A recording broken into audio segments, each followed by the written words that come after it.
کانال تلگرامی کتاب گویای ایران پاد با افتخار تقدیم می کند. کتاب پول خون نوشته آری بن مناشه، ترجمه دکتر مسعود انصاری، فایل صوتی 15. بخش 8. گروه اورا. اگرچه من با فردی رابطه دائم نداشتم و ما تنها گاهی با یکدیگر دیدار می‌کردیم، ولی روابط ما گرم و محبت آمیز باقی مانده بود. با وجود رویدادهای ناگهانی که در ایران رخ داد و مرا سرگرم کرد، او پیوسته در افکارم موجود بود. او دختری زایش کرده بود که ما نامش را هروت گذاشته بودیم. نخستین باری که من دخترم را دیدم در هتل لیسبون در پرتغال بود که با دیدن او از شدت شادی به گریه افتادم، ولی نمیدانستم آینده من به کجا خواهد انجامید. فردی در طول سال 1980 دخترمان را در ماناگوئه به یک دایه می‌سپرد و هر زمانی که برای ما فرصت به وجود می آمد او به پرتغال می آمد و ما در این کشور یکدیگر را ملاقات می کردیم. برنامه من بسیار فشرده بود و فردی میل نداشت با بچه مسافرت کند. از این رو در نیمه سال 1981 به من هشدار داد که از این روش زندگی خسته شده است. او در یکی از دفعاتی که در لیسبون گام برمی داشتیم گفت: آری، من تو را دوست دارم و میخواهم به تو نزدیکتر باشم. بنابراین تصمیم گرفتم شغلم رو رها کنم و به لیسبون بیایم و در اینجا زندگی کنم. حرف او مرا به لرزه درآورد. بدون تردید چنین وضعی زندگی را برای هر دوی ما آسان‌تر میکرد. مسافرت‌های من بین اسرائیل، اروپا، آمریکا و ایران نمیتوانستند مرا نزدیک نیکاراگوئه ببرند، ولی لیسبون در مرکز تمام مسافرت‌های من قرار گرفته بود. با توجه به اینکه پرتغال هنوز روابط سیاسی خود را با ایران نگهداری کرده بود، من میتوانستم با ایرانی‌ها در این کشور دیدار کنم و فردی نیز در پرتغال بسیار احساس راحتی میکرد، زیرا در این کشور دوستان زیادی داشت. گفتم عالی است، در این صورت ما فرصت خواهیم داشت یکدیگر را زیادتر ببینیم. او گفت واقعا که خنده‌دار است. سپس ابروهایش را در هم کشید و ادامه داد: موضوع از اینها مهمتر است.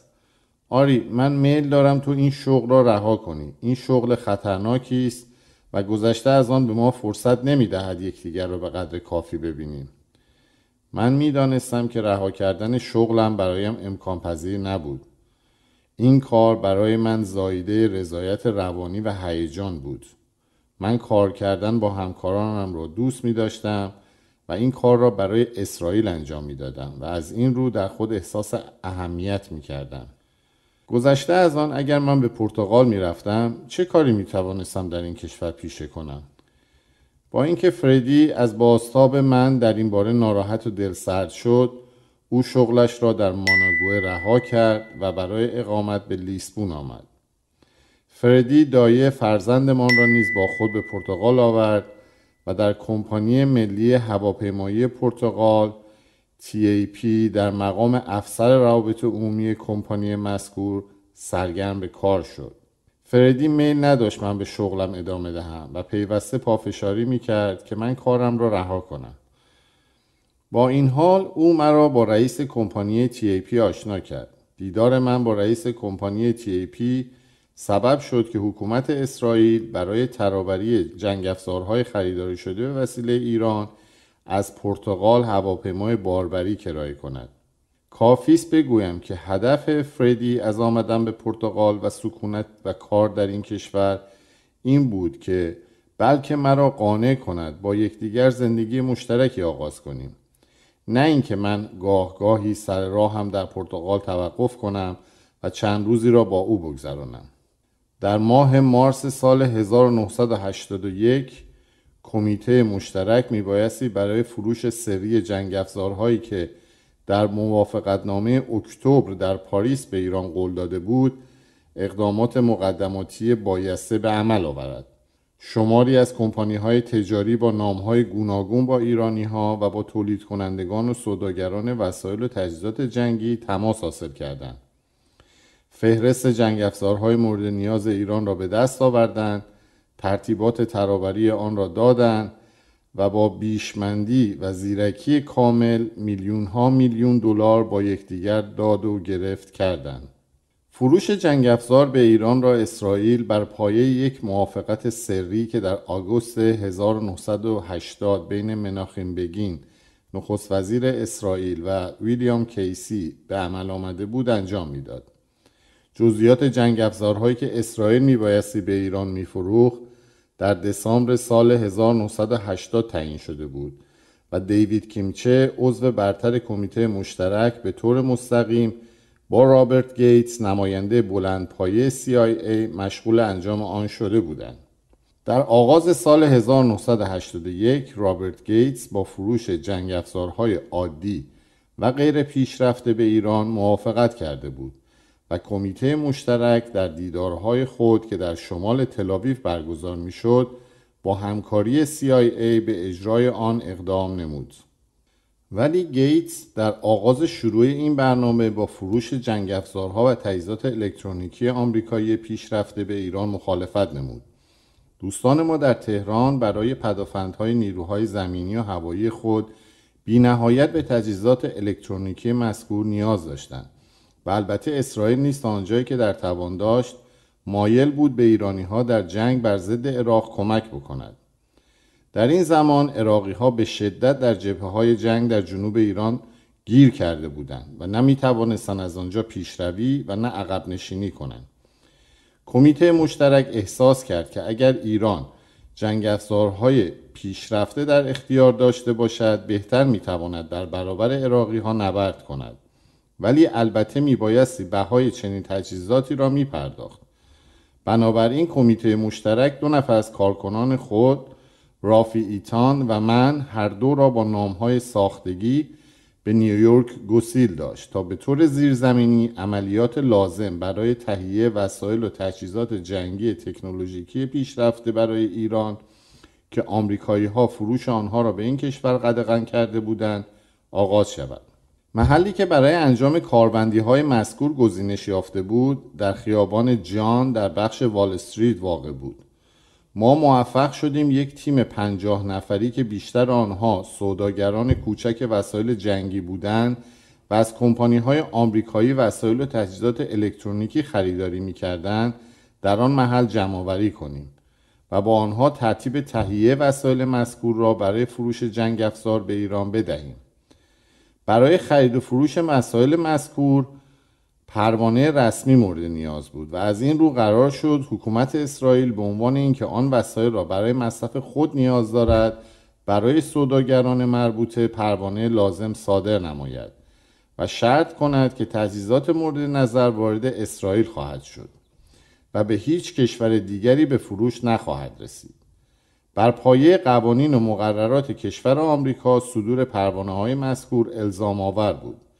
ما فرم‌های سفیدی از پروانه‌های خرید و فروش تجهیزات مذکور را در اختیار داشتیم و پس از صدور پروانه‌های مذکور نسخه‌هایی از آن را برای وزارت دفاع اسرائیل ارسال می‌داشتیم تا در پیشینه‌های وزارت دفاع نگهداری شود و اگر در آینده کسی خواست آنها را بررسی کند این کار امکان داشته باشد. آن گروه از وسایل و تجهیزات الکترونیکی که حجم زیادی نداشتند معمولاً به وسیله پروازهای هفتگی بوئینگ 707 اداره روابط خارجی از نیویورک به تل‌آویو و یا به وسیله هواپیمای باربری الآل به تل‌آویو ترابری میشد. سپس از تل‌آویو هواپیماهای کرایه شده آرژانتینی آنها را به تهران ترابری میکردند. اگر حجم وسایل و تجهیزات مورد معامله بزرگ بود ما معمولاً هواپیماهایی از TAP در پرتغال یا گینسپیت در ایرلند کرایه می‌کردیم و آنها را به تهران ترابری می‌کردیم. سرپرستی کلیه کاربندی‌های مذکور را ایتان بر عهده داشت و من شخصاً وقت زیادی را برای مسافرت بین تل‌آویو و نیویورک صرف می‌کردم و بین راه به منظور دیدار ایرانی‌ها که به پرتغال می‌آمدند و دریافت نیازمندی‌های جنگی جدید آنها در این کشور توقف می‌نمودند. هزینه‌های کاربندی‌های زیرزمینی مذکور برای خرید و فروش وسایل و تجهیزات جنگی به ایران به وسیله بودجه عملیاتی کمیته مشترک از بودجه موساد و اداره روابط خارجی سازمان اطلاعات ارتش اسرائیل جدا بود پرداخت می‌شد. سودهای سرشاری که از فروش جنگ افزار به ایران به دست می‌آمد روز به روز موجودی سرمایه سیاه را افزایش می‌داد، به طوری که سرانجام موجودی حساب مذکور کمیته مشترک را از نظر بودجه خودکفا کرد.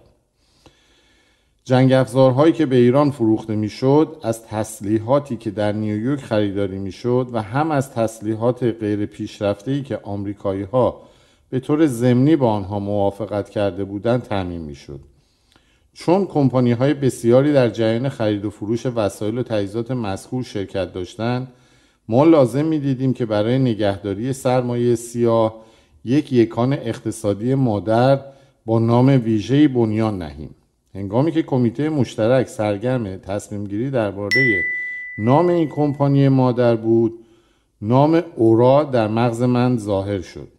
اورا در زبان عبری معنی نور می‌دهد، اما دلیل اینکه این نام در مغز من آمد این بود که در اداره‌ام در تل‌آویو دختر جوانی کار می‌کرد که نامش اورا بود. پیوند من با اورا کاملا عاشقانه نبود، ولی از یک دوستی ساده نیز فراتر رفته بود. به هر حال من نام اورا را برای کمپانی مذکور پیشنهاد کردم و با پذیرش پیشنهاد من به وسیله کمیته مشترک یکان اقتصادی بزرگی به وجود آمد که گروه اورا نامیده شد و در سالهای بعد بیلیون‌ها دلار داد و ستد کرد. عملیات خیابان جان به خوبی پیشرفت داشت و وسایل تجهیزات الکترونیکی به نام اسرائیل خریداری و در ظاهر به مقصد اسرائیل ولی در عمل به تهران ترابری می شدند. ولی در این جریان یکی از زنان کارمند این سازمان که یک خانم سوئیسی بود توجهش به کاربندی‌های سازمان مذکور جلب شد و این موضوع را به لسلی ام گلب که برای شعبه واشنگتن روزنامه نیویورک تایمز کار میکرد توضیح داد.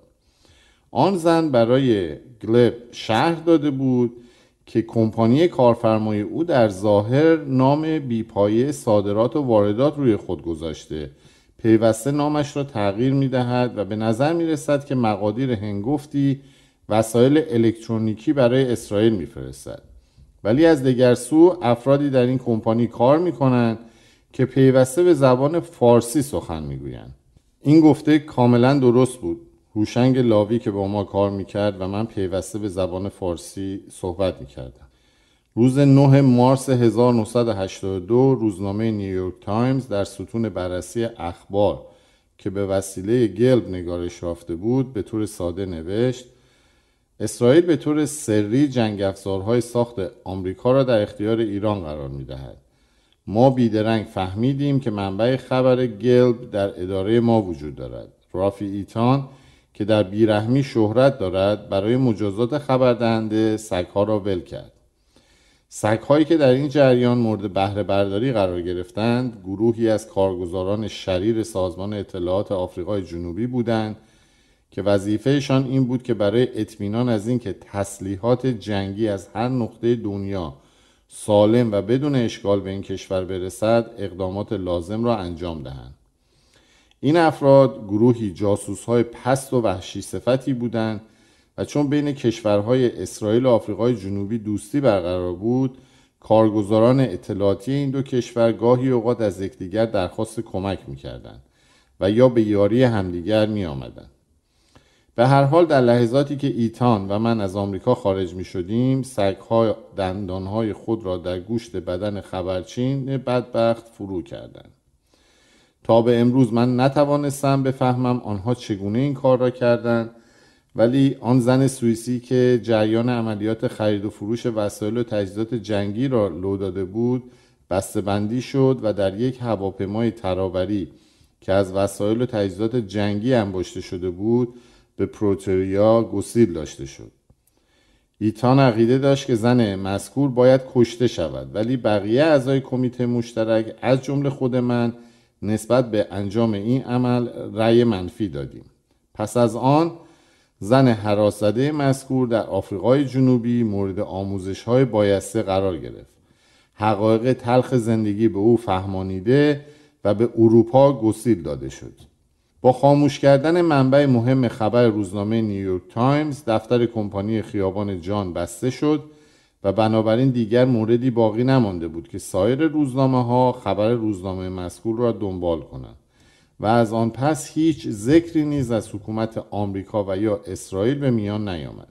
اسرائیلی‌ها از آغاز سال 1981 که کاروندی‌های مربوط به فروش جنگ‌افزار به ایران شروع شد، پیوسته از همانندهای رویدادهایی که درباره عملیات خیابان جان رخ داد در نگرانی به سر می‌بردند.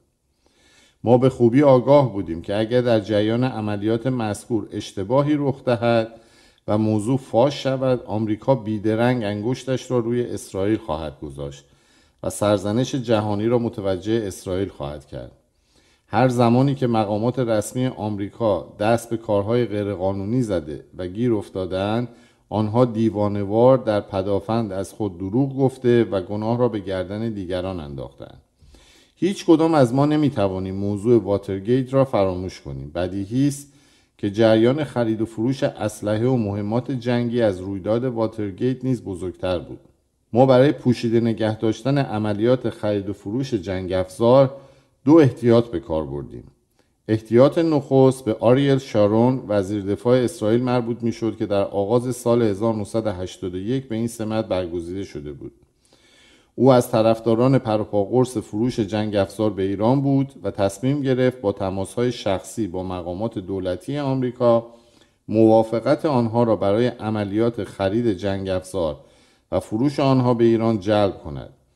آمریکایی هایی که شارون بدین منظور با آنها تماس گرفت، یکی رابرت گیتس معاون ویلیام کیسی رئیس CIA و دیگری مکفارلین بودند.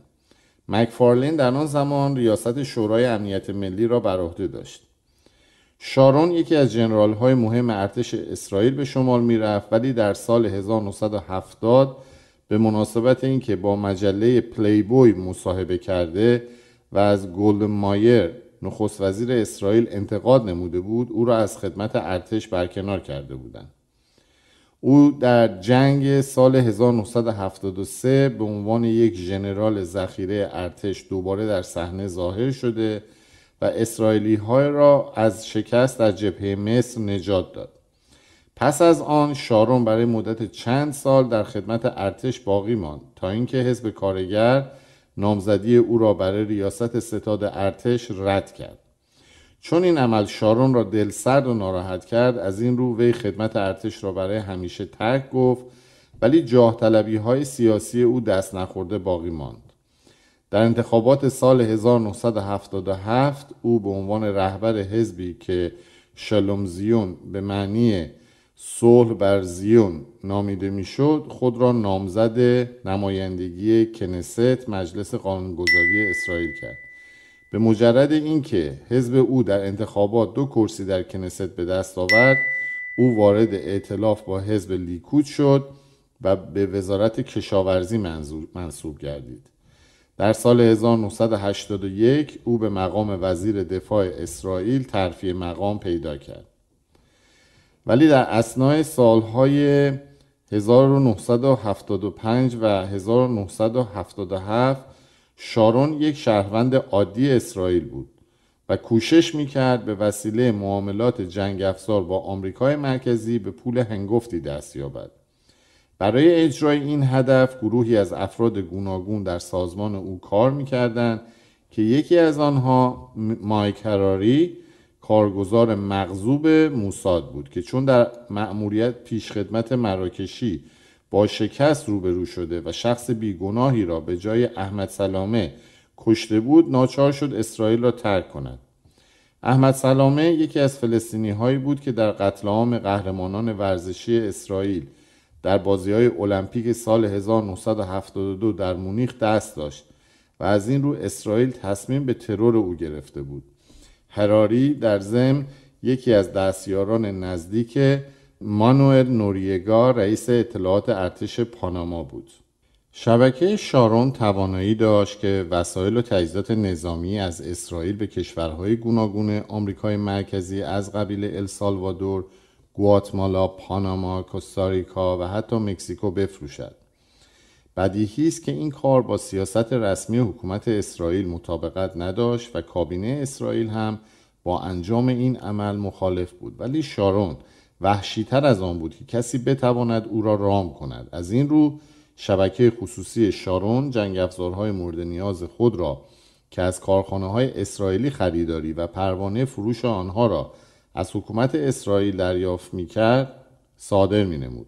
گیتس به اقدامات شبکه شارون و پادوهای اطلاعاتی بیباکش در فروش تجهیزات جنگ افزار به کشورهای آمریکای مرکزی تمایل حرفه‌ای پیدا کرده بود.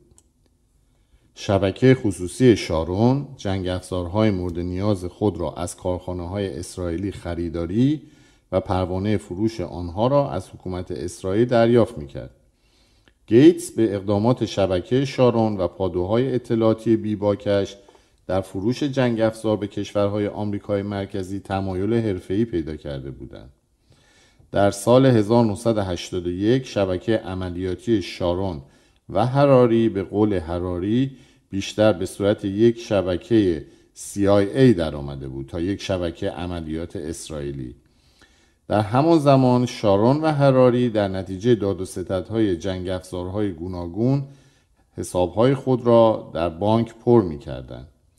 در همان سال 1981 شارون و هراری شروع به ارسال وسایل و تجهیزات جنگی برای یک ارتش سری در آمریکای مرکزی کردند که کنترا نامیده میشد. هدف کنترا این بود که حکومت سندینیستا را که در سال 1979 قدرت را در نیکاراگوئه به دست گرفته بود ابتدا بی‌ثبات و سپس سرنگون کند. کنترا دارای توان مالی نبود، کنگره آمریکا هم تمایل نداشت به آن کمک مالی دهد و از این رو سازمان مذکور برای خریداری جنگ افزار بی نهایت نیازمند پول نقد بود. شارون با تمام قدرتش نتوانست نخست وزیر اسرائیل و یا رهبران جامعه اطلاعاتی اسرائیل را مجبور کند تا هزینه‌های جنگ افزارهای مورد نیاز ارتش کنترا را از موجودی سرمایه سیاه که از راه فروش تسلیحات جنگی به ایران به دست آمده بود بپردازد. بنابراین با پشتیبانی گیتس و CIA بعضی از کارکنان شبکه شارون تصمیم گرفتند خودشان برای تهیه پول اقدام کنند. برای اجرای این هدف به گفته هراری شبکه شارون شروع به ارسال کوکائین از آمریکای جنوبی به کشورهای متحده آمریکا از راه آمریکای مرکزی کردند. نقش مهم در اجرای این برنامه را منویل نوریگا بر عهده داشت. نوریگا از نیمه دهه سالهای 1970 که جورج بوش ریاست CIA را بر عهده داشت او را می شناخت. صدها تن کوکائین به آمریکا وارد شد و سرمایه سیاه دیگری که قابلیت بهره برداری سریع داشت به وجود آمد. با توجه به پیوندهای نزدیکی که بین گیتس و شارون از یک سو و پیوندهای ویژه‌ای که بین رابرت مکفارلین و رافی ایتان از دیگر سو وجود داشت، به کوشش شارون یک موافقت استراتژیکی برای اجرای برنامه مذکور بین اسرائیل و آمریکا به عمل آمد.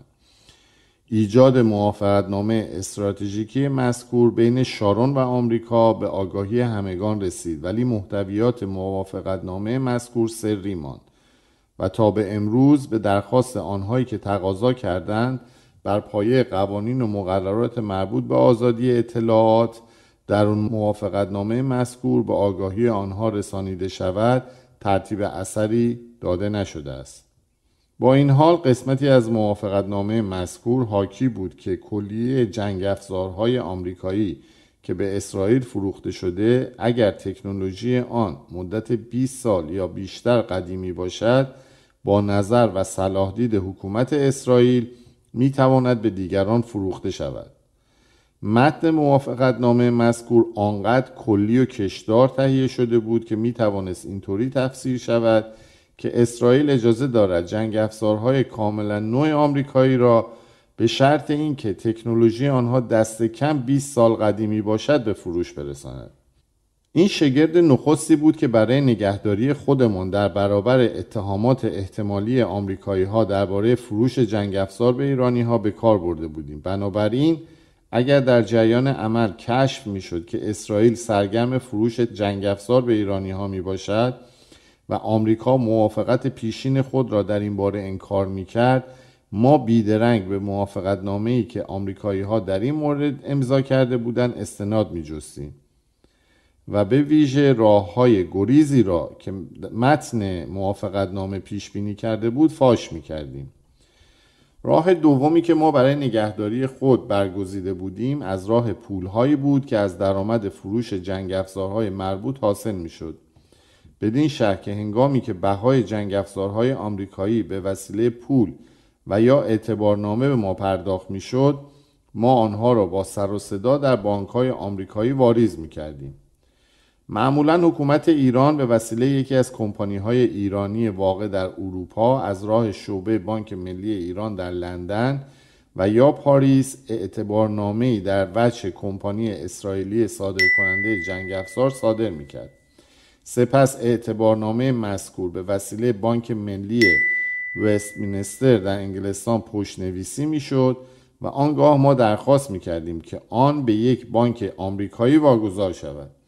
بانک‌های آمریکایی که ما برای این منظور گزینش کرده بودیم عبارت بودند از بانک توکیو، بانک شیکاگو در شیکاگو، بانک کمیکال در نیویورک، بانک وان در اوهایو و بانک ملی ولی در آریزونا.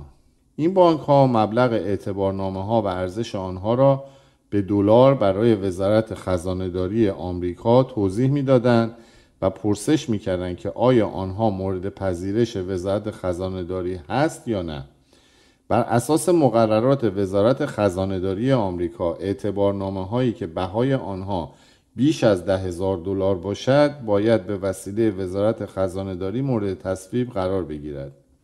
چون بدین ترتیب بخشی از تشریفات قانونی فروش جنگ افزارهای مربوط در واقع در خاک آمریکا انجام می گرفت، CIA می بایستی از تصویب اقدام مذکور به وسیله وزارت خزانه‌داری اطمینان حاصل می کرد. هنگامی که وزارت خزانه‌داری اعتبارنامه‌های مربوط را تصویب می‌کرد، آنها دوباره به اروپا بازگردانده می‌شدند. به جز عملیات خیابان جان در سالهای 1981 تا 82، فروش کلیه جنگ افزارهای آمریکایی به ایران از پایان سال 1981 تا پایان سال 1987 کم و بیش با روش تشریفاتی مذکور انجام می‌گردید. به طوری که در گفتارهای پیشین شرح داده شد، در ژوئیه سال 1988 یک فروند هواپیمای باربری آرژانتینی که به مقصد تهران وسایل و تجهیزات جنگی ترابری می‌کرد به وسیله شوروی‌ها در مرز شوروی و ترکیه سرنگون شد. این رویداد ما را قانع کرد که باید برای حجم جنگ افزار بسیار زیادی که ما داد و ستد می‌کردیم پوشش کافی به وجود بیاوریم. روشی که برای این کار گزینش کردیم این بود که اسرائیلی‌ها با شماری از سوداگران خصوصی وسایل و تجهیزات جنگی و حرفه‌ای این رشته تماس حاصل کنند و از کمپانی‌های آنها برای پوشش کاروندی‌های خود بهره برداری کنند. بدین ترتیب سوداگران مربوط از اطراف و اکناف جهان اقدام به خرید وسایل و تجهیزات جنگی می‌کردند و آنها را از طرف ما به ایرانی‌ها به فروش می‌رساندند. حکومت ایران بهای جنگ افزارهای خریداری شده را به ما می‌پرداخت و ما پس از برداشت سود خود از بهای پرداخت شده برای سوداگران مربوط اعتبار باز می‌کردیم.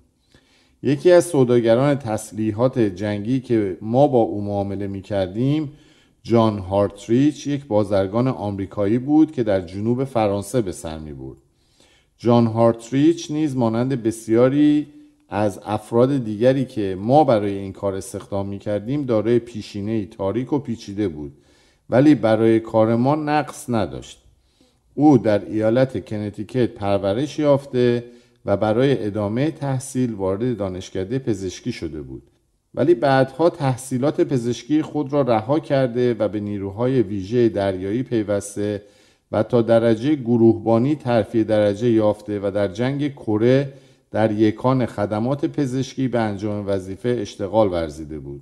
پس از پایان خدمات نظامیش در کمپانی رولون در نیویورک به عنوان فروشنده به کار پرداخته بود. در زمانی که جان هارتریچ برای کمپانی رولون کار می‌کرده، با یک فروشنده وسایل آرایش به نام ریچارد برنک آشنا شده و برای سالها آن دو با یکدیگر پیوندهای دوستی داشتند و اکنون ریچارد برنک نیز وارد گروه معاملات تسلیحات جنگی شده بود. بر پایه آنچه که خود هارتریچ میگفت، او به هیچ وجه از کار در کمپانی رولون راضی نبوده و پیوسته میل داشته است که از کار در کمپانی مذکور کناره‌گیری کند. به هر حال پس از اینکه وی با دختری که تحصیلاتش را در دانشگاه کرنل به پایان رسانیده ازدواج کرده بود، به همراه همسرش برای سکونت به ویرجین آیلندز رفته و در آنجا یک فروشگاه مشروبات الکلی بنیان نهاده و سرگرم فروش مشروبات الکلی به اروپا، آمریکا و آمریکای جنوبی شده بود.